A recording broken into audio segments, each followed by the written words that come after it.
You was actually speaking at the owners meeting the other day. How did that opportunity come about? You know what? It's been a few years now, to be honest with you, just been pounding the pavement. A couple years ago, actually, when I took the Inside the NFL job back in, I think, 2013, 2014, I used to fly to New York every Tuesday, and after I would shoot Inside the NFL, walk right over to the league office and just talk about some of these things, some of these problems, and try to find solutions. So, after making, a bunch of relationships with some of the NFL execs, he just thought it would be the perfect time for me to come in and speak to them about some of the things that we already been discussing for the last few years. What are one of the main problems that you feel that's going on between the owners as well as the players?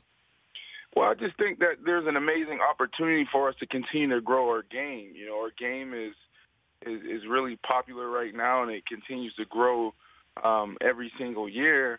But the number one challenge is our relationship between players and the owners. And there's an amazing opportunity for us to sit down at the table and have a voice and really help grow our game. This past year, it was apparent to me that it's never been this volatile between owners and players. You got so many guys standing up, speaking out, and have a lot of valid points. And that hurts our game. This is a game that has done so much for all of us and so much for all of our families. And, I want to continue to see it get better. I want it to survive. And for that to happen, players need a voice. Players need a seat at the table. To me, it's interesting that I was the first active player to ever speak at an owners meeting.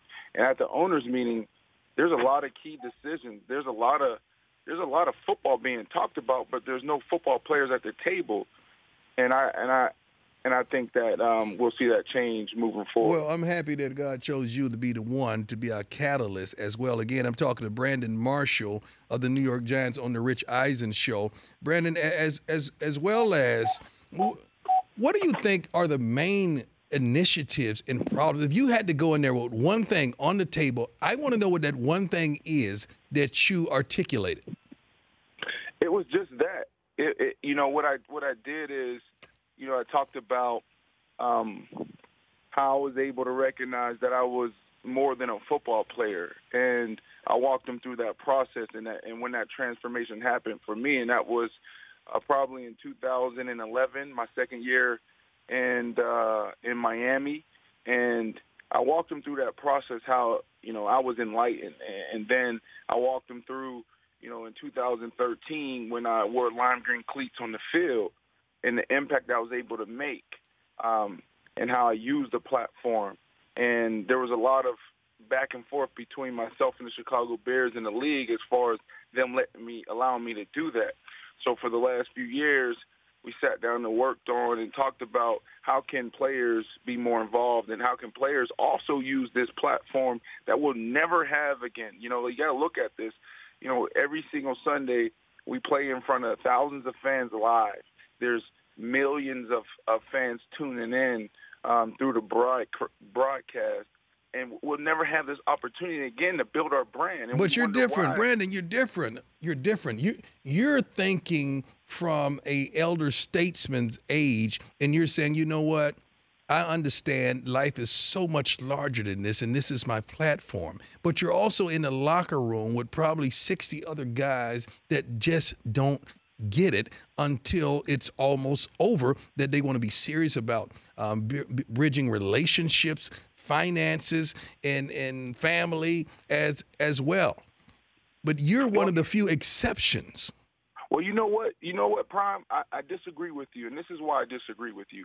Every single day you're on Instagram and you post things, and you post so much stuff, so much stuff that's positive, so much inspiration. We're seeing a blueprint just by watching you, right? Back in the 80s and 90s, even the early 2000s, that wasn't available to us.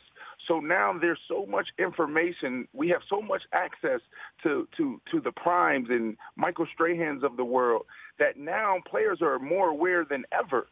So that's one of the things I told the owners is that we can no longer approach our players as just players. It's time for us to approach them as also people, because we are, and there's other things that are close to our hearts.